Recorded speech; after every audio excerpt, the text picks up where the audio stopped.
Okay, fellas, you know this guy? Have you seen him before? The king of squats. Have you heard of him before? Look at him. Look at him go. Look at him. Look at those legs.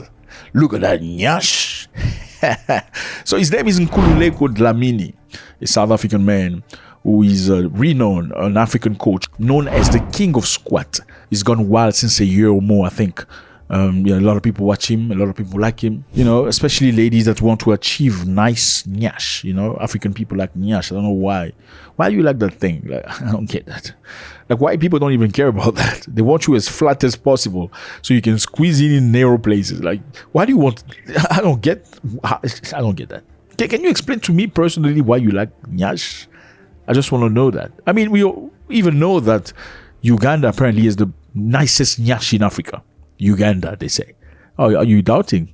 You know Uganda. Maybe you should. So, this guy's Nkululeko Dlamini has made a name for himself. Big guy in South Africa. He's crossed many, many places. But he went to Burkina Faso to do one of his shows.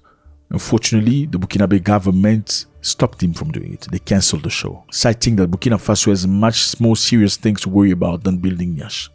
Crazy stuff, isn't it? I mean, the guy is just another African man, not just trying to make business, but also connecting. I think a lot of people under the impression that South Africans don't travel, especially black people. A lot of Africans feel like only South African white people and Indians and other people travel to other places. Black South Africans don't travel, and that's the reason why a lot of them are xenophobic. Stop that. No. Some South Africans do travel, not all of them. See, Nkululeko went to different places. He's been to Kenya, I believe. He's been to Zambia, if I'm not mistaken. He's been to Namibia, Botswana, and went to Burkina Faso to connect with African brothers. To connect with, you know what I mean? And when he got there, the government said, sorry, sir, for whatever reason, you don't have the appropriate authorization to do your show. Yeah, so how do you feel about this? A lot of people have questioned his sexuality. Why do you question his sexuality? That's none of your business. The man can do whatever he wants. I mean, do you want that nyash as a woman? You probably do as a female. But do men want the nyash? I don't know why men want the nyash. Like, men usually want biceps. So I saw him a few months ago and I was thinking, this man better copyright his work or do something. I don't know. Create an app. Make money out of it. Like, we've seen some influencers from Western nations make a lot of money, millions of dollars throughout training programs very quickly. I don't know why he didn't do that. I'm very shocked because these type of things come and go very quickly. As much as people go like, wow, then that's the nature of the world.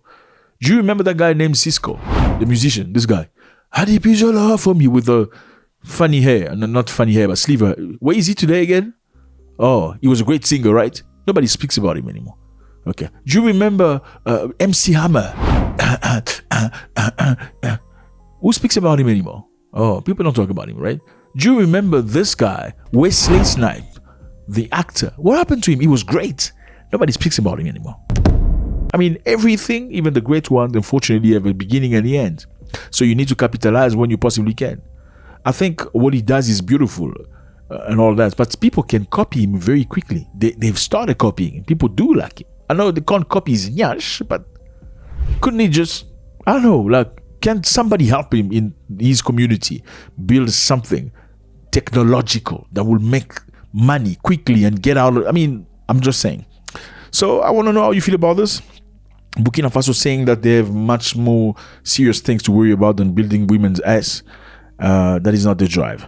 But I also found out that it was blocked. As much as it was blocked, later on they allowed him to do a show, I think out of friendship or something, which is a good sign. You don't necessarily, that's Ubuntu. You don't necessarily let a brother from another place come to your backyard and make him feel like he's unwelcomed.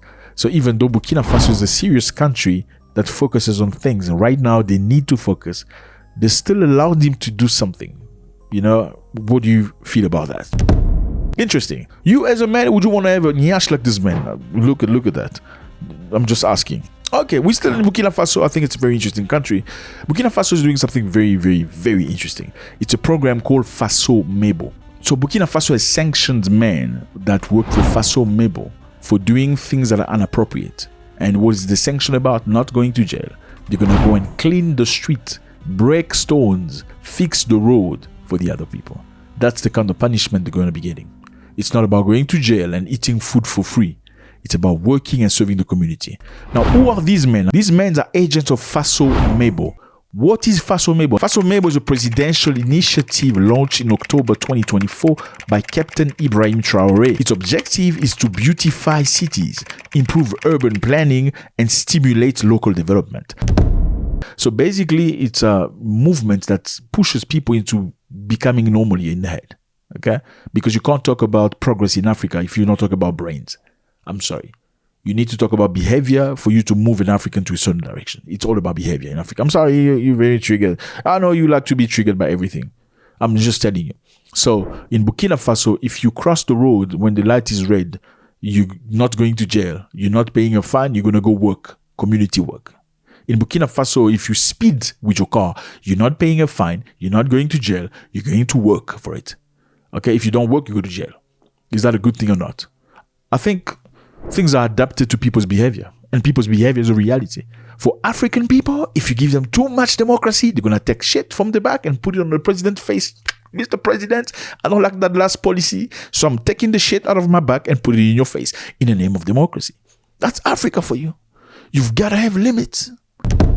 So these people from Faso Mebo have been arrested. Faso Mebo are supposed to be the people driving the energy of cleanliness, of rightfulness. They are the people preaching. They are the people moving the trucks, the engines, you know. They are the drivers moving the bricks to the construction sites. Some of them have been arrested. One of them was working in a stadium. He was working with the electricity team. Now, he stole a cable of electrical cable. Yes. I know that happens a lot in South Africa. You have cousins in Burkina Faso. Somebody stole a cable, electrical cable to feed in the stadium for his own purpose. I don't know what you're going to use that for, but yeah. So he was arrested. Instead of being sent to jail, he's going to do community work to be rehabilitated and sent it back to community. I came in through here, and then I went through the hallway. They called me that day to come and work over there. So they called you to come do a job. That's right. So you took advantage of that to get in. I pulled the cables from the bottom to the top and then brought them down to the panel, because they said to arrange the cables along the cable tray and make sure the ceiling was properly closed. Now, there was a 4x5 cable that came down from the ceiling and went into what used to be the old cover. This cable had been installed some time ago, likely as part of the original electrical work in the building.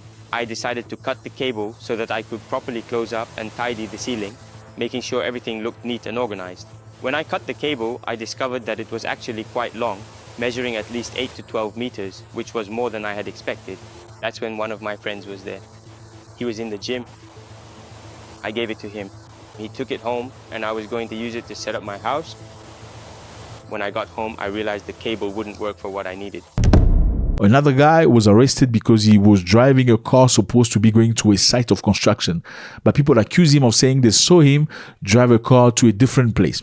Now, the government's got a number where people can call and accuse the people who are misusing government stuff. I'm sure you've seen, drivers from an electrical company that belong to the state go see their girlfriend in the corner and there's nothing you can do about it. And you're like, what are you doing here? Why are you drinking in a place but you're supposed to be working?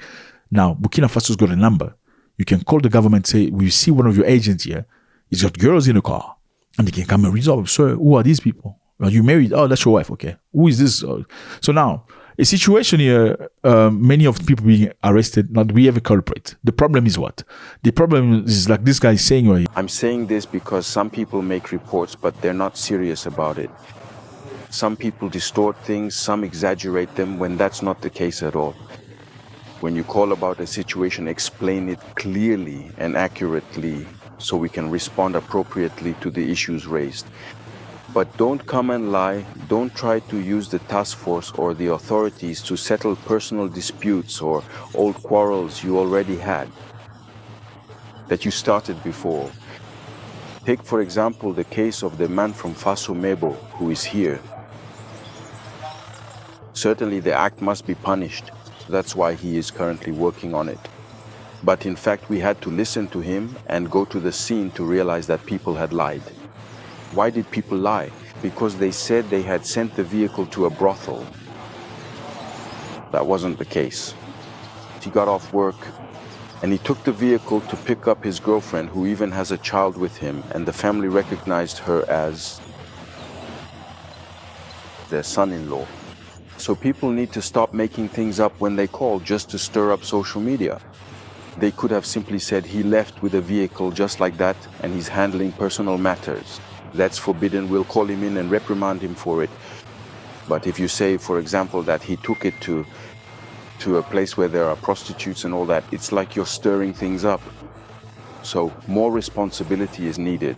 There are many cases like this. He says, unfortunately, people are overdoing it. Sometimes they're lying, okay? So sometimes they will say there was a guy that took the car, he went to a place where there are prostitutes, but when they come to check, it didn't go to the prostitute, he actually went to see his wife or the mother of his children. So people are overdoing it. Now, is this a good thing or not? Do you rather overdo it or not do it at all? That's what it is, fellas. I want to know how you feel about this. My brother Nkululeko, I hope he's got a great team to help him legally to secure. God gives you things, eh? God gives you special things for special reason. It's not just to look good. That's your bread and butter, because it's not going to last forever. As much as people are going, wow, it's going to come a time where, matter of fact, people are not going as wow as they used to in the very first beginning. So you need to capitalize. Make an app, make a program, a training specialist with, nutrition. Lie to the people if you need to do them. I'm just kidding. Make the money, brother. Secure the bag, because you can't be squatting for the rest of your life. Some people have other priorities. Let me know how you feel about this. It was a great pleasure. God bless.